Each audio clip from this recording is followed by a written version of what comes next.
Okay, so I knew that defenestration term, but I really think that whoever came up with it was just being smug, because it seems like the word defenestration should refer to the removing of windows rather than one's removal from a house through a window. No? Also, I just saw the poem about defenestration and laughed. Well, school seems pretty okay. So far, parking really sucks. Usually takes about 40 minutes of driving around and around to finally find someone leaving. But everybody says it gets better after a couple of weeks. Both of my teachers are pretty cool. My poli-sci teacher totally reminds me of me in the future, if that's possible. He's totally chill, been teaching for 38 years. He gave this speech about his classroom rules and how you kids always get away with things that were unimaginable in my day. He practically called us whippersnappers and said kids these days have no respect. It was awesome. My history teacher reminds me of my friend Brian. He always refers to himself as an old fat white boy, and he's a total perv. He spent some years in the Navy, so he has a very coarse, vulgar sense of humor, which is surprising from this balding little bespectacled guy with a full beard. He told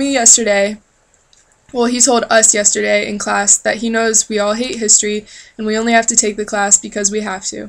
He talked about how history is so boring and how he was going to try to make it more interesting because he wanted us to understand history, so we can go out and make the world a better place, and how he wants us to understand how the past shapes the future, so we would understand how to research things to make better decisions for the future.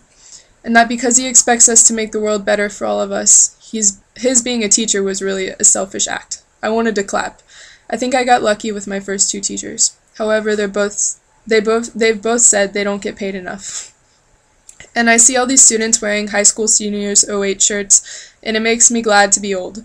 You couldn't pay me enough to revisit adolescence, really. But it's funny because just like high school, here I am, living with my parents, waiting for my life to begin. But on the other side, here I am back in school, and actually am the person I wanted to be back then. Weird.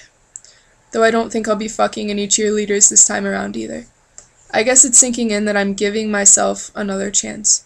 It feels good but scary to really take responsibility for myself. I feel like I've clearly taken charge of my own life for the first time.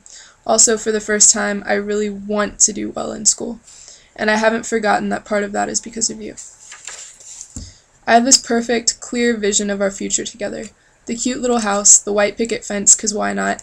Puppies and kitties and some trees in back and nights on the grass under the stars with a cold beer and a glass of wine. I can see it so clearly it hurts. And yes, I really did just tear up thinking about it. I think part of the reason I dislike children is because I dislike childhood. The crying, the helplessness, relying on another fickle, selfish being to take care of you.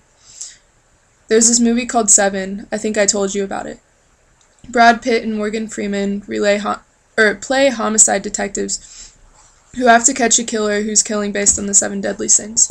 Brad Pitt's wife tells Morgan Freeman privately that she's pregnant, but doesn't know what to do because she hates New York City and doesn't want to raise a kid there. But she and Brad had just moved there, and she didn't know it was so horrible there before they went. Morgan Freeman tells her about a relationship he had long ago, very much like a marriage. He says we got pregnant, but he was so scared to bring a kid into this horrible world, and he wore her down till she got an abortion. He tells Brad Pitt's wife that he's confident he made the right decision, but there's not a day that goes by that he doesn't wish he had made another decision. That's about how I feel, really. I am positive I made the right decision, but I can't help but wonder how it would be. I hope you don't end up regretting it. I just feel like my thoughts and feelings and decisions are enough to deal with in this uncertain world. Morgan tells her if you don't keep the baby, not to tell Brad Pitt at all. But if she keeps it, you spoil that kid every chance you get. I feel like if I ever had a kid, I'd never be able to stop apologizing to it, and I'd have to give it everything as atonement. Gee, I'm really pouring out on you this time. Kind of proof of my feelings for you, I think. First time I've ever articulated these feelings, and it feels kind of nice, actually. Well, I'm gonna stop here, else I might be at it all day. I do love you, and have such high hopes for the future. For the first time, I think. The end. Kind of the end, not quite the end. Not sure how much you know about fountain pens. The one I've sent you is a display, unfortunately. The last one, so it's a little scratched. The piece inside it is called a piston ink converter. You can use it to draw and refill ink like a regular fountain pen, or use the ink cartridges provided. You can order them from the Monteverde website, or for an inkwell, look up fountain pen ink on Google. There's a company called Discount Office Supplies, I think, which sells a really cool Monteverde ink for about $8. Like I said, I've wanted to buy it for about 2 years or so. I hope you like it. Really, the end.